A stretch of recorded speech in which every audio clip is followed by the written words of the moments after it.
নমস্কার বন্ধুরা, আমি জ্যোতিষ আচার্য ডক্টর সুব্রত হালদার আপনাদের সঙ্গে আবারও একটি গুরুত্বপূর্ণ জ্যোতিষ বিষয় নিয়ে হাজির হয়েছি। আজ আমরা আলোচনা করব পিতৃদোষ বা পিতৃদের অপ্রসন্নতা নিয়ে। পিতৃদোষ শুধুমাত্র একটি জ্যোতিষ টার্ম নয়, এটি আমাদের পূর্বপুরুষদের অশান্ত আত্মার প্রতিফলন, যা আমাদের বর্তমান জীবনে বিভিন্ন সমস্যার কারণ হতে পারে।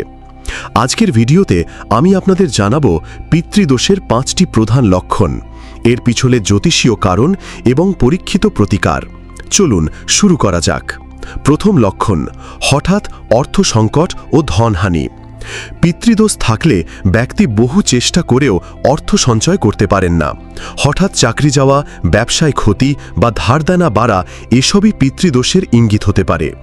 জ্যোতিষ বিশ্লেষণ: রাশিচক্রে যদি নবম ঘর, পিতৃস্থান অথবা সূর্য, রাহু, কেতু ও শনির দ্বারা দুষ্ট হয়, তবে পিতৃদোষ সৃষ্টি হয়। দ্বিতীয় লক্ষণ, বারবার বাধা বা ব্যর্থতা। পরীক্ষা, বিয়ে, চাকরি, সন্তান লাভ সব ক্ষেত্রেই যেন অদৃশ্য বাধা আসে। জ্যোতিষ বিশ্লেষণ: দশম ও নবম ঘরের দুর্বলতা, বিশেষ করে যদি কেতু নবমে থাকে বা পিতৃস্থান দগ্ধ হয়, তাহলে এই ধরনের ফল হয়। তৃতীয় লক্ষণ, পিতার সঙ্গে সম্পর্ক খারাপ বা তার অকাল মৃত্যু।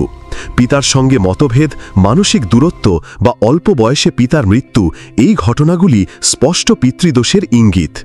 চতুর্থ লক্ষণ, সন্তানদের সমস্যা বা বন্ধ্যাত্ব। যাদের পিতৃদোষ রয়েছে তাদের জীবনে সন্তান লাভে বিলম্ব হয় বা সন্তানের জীবনে নানা সমস্যা আসে। পঞ্চম লক্ষণ, ঘন ঘন অশুভ স্বপ্ন ও পূর্বপুরুষদের দেখা। ঘুমের মধ্যে মৃত আত্মীয়রা বারবার দেখা দিলে বুঝতে হবে তারা কিছু বলতে চাইছেন, সম্ভবত তারা শান্তি পাচ্ছেন না। পিতৃদোষের প্রতিকার, ইফেক্টিভ রেমেডিজ: প্রতি অমাবস্যায় পূর্বপুরুষদের উদ্দেশ্যে পিণ্ডদান করুন, গায়ত্রী মন্ত্র এবং রুদ্রাভিষেক করুন, ভাগবত গীতা পাঠ করুন এবং গরুকে খাওয়ান, অশ্বত্থ গাছে জল দিন ও প্রদীপ জ্বালান। তীর্থস্থানে গিয়ে পিতৃতর্পণ করুন, বিশেষ করে গয়া, নারায়ণস্বর।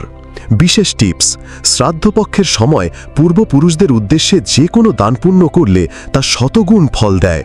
বন্ধুরা, পিতৃদোষ মানে অভিশাপ নয়, এটি এক ধরনের কার্মিক ঋণ যা আমরা সঠিক উপায়ে পরিশোধ করতে পারি। পূর্বপুরুষদের আশীর্বাদ থাকলে জীবনে উন্নতি, শান্তি ও সাফল্য আসবেই।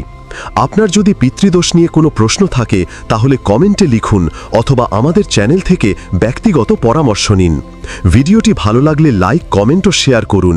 আর এমনই আরও জ্যোতিষশাস্ত্র ভিত্তিক ভিডিও পেতে চ্যানেলটি সাবস্ক্রাইব করুন এবং বেল আইকনে ক্লিক করুন। ধন্যবাদ। জয় শ্রীরাম।